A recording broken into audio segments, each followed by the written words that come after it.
All right, good morning and thanks for joining us on another very interesting edition of TVC Breakfast. Let's remind you that we are streaming live on YouTube and you can connect with us on Twitter using the hashtag TVC Breakfast. What we know about that collapsed building at this time and some new facts are up right now. Rescue efforts continued through the night and is ongoing. Good meaning individuals have been asked to go to the hospitals where victims are undergoing treatment to donate blood. Emergency management officials will address the press any moment from now.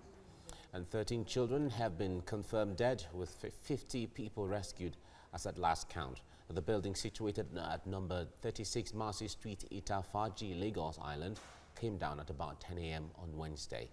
It's a three-story building housing a school at the top floor, while other floors are residential and occupied by shop owners.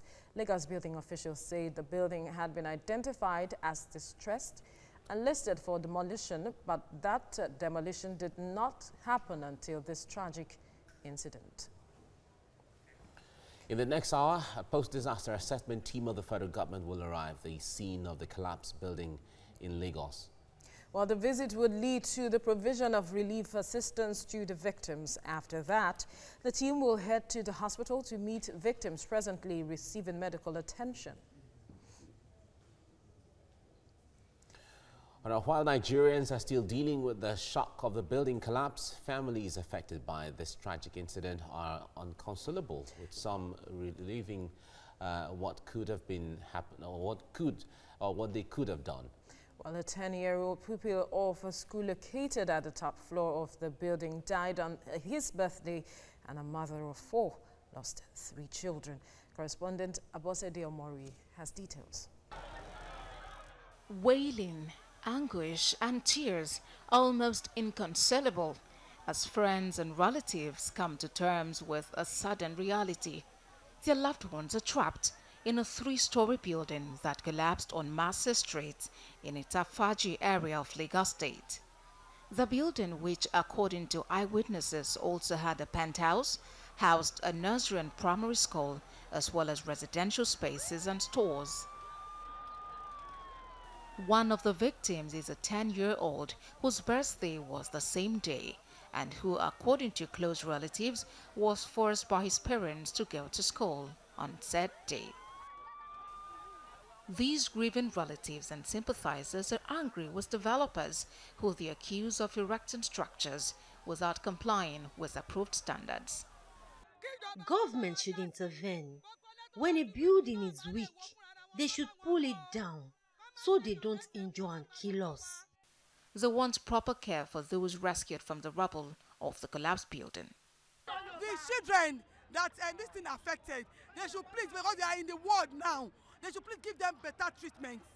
Permanent Secretary of the Lagos State Ministry of Health, Dr. Titi Gonsalves, states the casualty figure and assures of adequate care for the patients. Today is a really tragic day for us in Lagos because of the tragedy that happened. But I want to assure the citizens of Lagos that we're on top of the situation. Early morning when it started, we created a triage center at the Lagos State General Hospital, and all the patients have been evacuated there. So far we have received about 20 casualties, and 5 of them have been transferred to the Lagos State University Teaching Hospital and 3 of them to Bagada. And some were taken directly to Onikon. I have to confirm this, but those were more like walking cases. Abosede Omori, TVC News, Lagos. All right, let's cross over to Sarah Yeku, a reporter at the scene of the collapsed building. Sarah, it's good to have you still join us. What's the latest you have gotten now?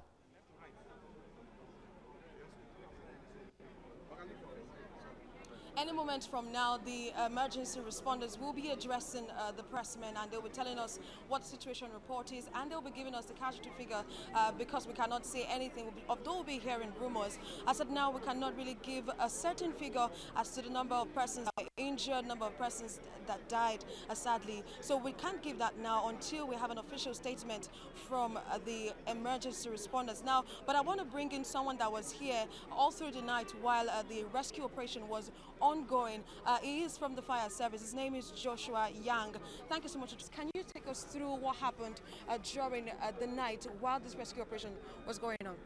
Yeah, you're talking about what occurred in the night. Throughout morning until the night that you're talking about, some number of both the young and then the old, including the students that were in the building, were rescued, some suspected dead, while some alive. And while we are not permitted to give any exact figure of those that are assumed to have been rescued, whether dead or alive, is that data are being collected. And once you don't put a house in order, you don't give out information that are not correct. So then we are made to understand there will be a press briefing this morning, and that information about the entire data will be released to the world. But so far, as at 2 o'clock this morning, we are able to rescue an adult, which is said to be an Okada rider, and the body was handed over to. All right, we'll connect with Sarah Yeku again as we get along, so that we bring you the full, more information that we're getting from the issue around the collapsed building.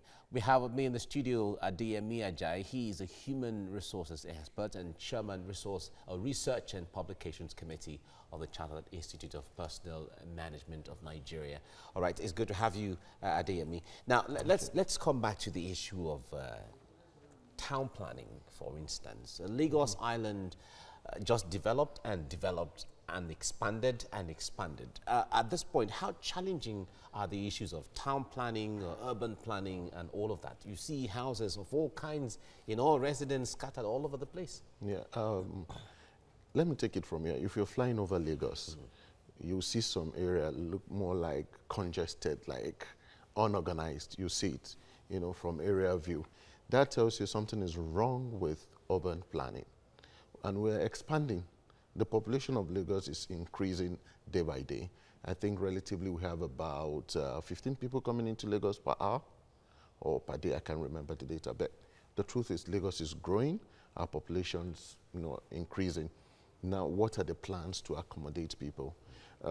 Look at Lagos Island, for example. It's a major area that government should focus on. So if there are plans there, Lagos Island is area that accommodates high-rise buildings. So I think government should start looking at how can they build more high-rise buildings to accommodate people, even for their commercial activities.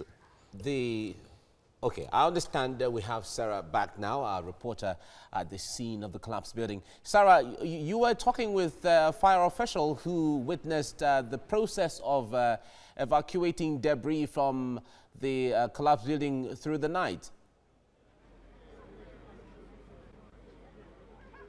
Yeah, Sir, you were talking about what happened at 2 a.m. this morning. Can you take us through all that again?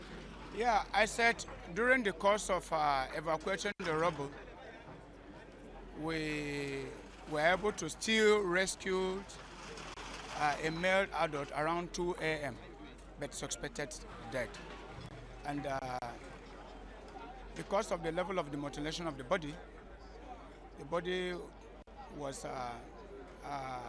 put in the body bag and then handed over to the younger brother. But he refused collecting the body. He said we should take it to the morgue. He will go back to the morgue now to get the body. Then besides that one, we've not been able to. And like I said earlier on, some parents were here claiming that their children were still, but all effort to rescue any person or persons prove abortive because we have cleared all the nursery area that we need to get cleared. And then so far, it's been concluded that there is no person or persons left in the rubble.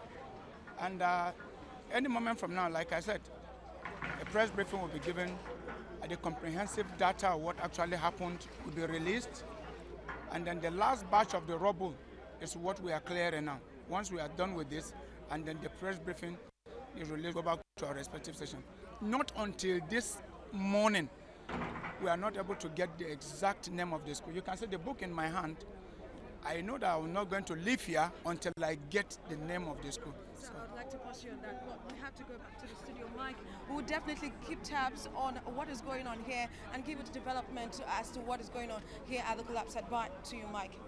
All right, thank you, Sarah. We'll certainly be following with the developments there. We still have with me in the studio Adeyemi Ajayi. Now, at this point, we know that landlords usually have association, just like residents in some community development association, and with the peculiar nature of the Lagos Island, I know that landlords there would have, if they have to take a step to, you know, curbing or taking care of these issues of collapsed building, what should they be doing? No, well, I don't think landlords will want to even talk about that.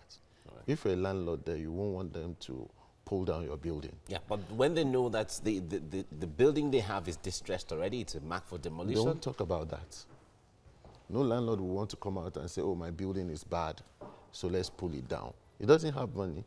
It's a responsibility of the government to say, okay, this building is marked.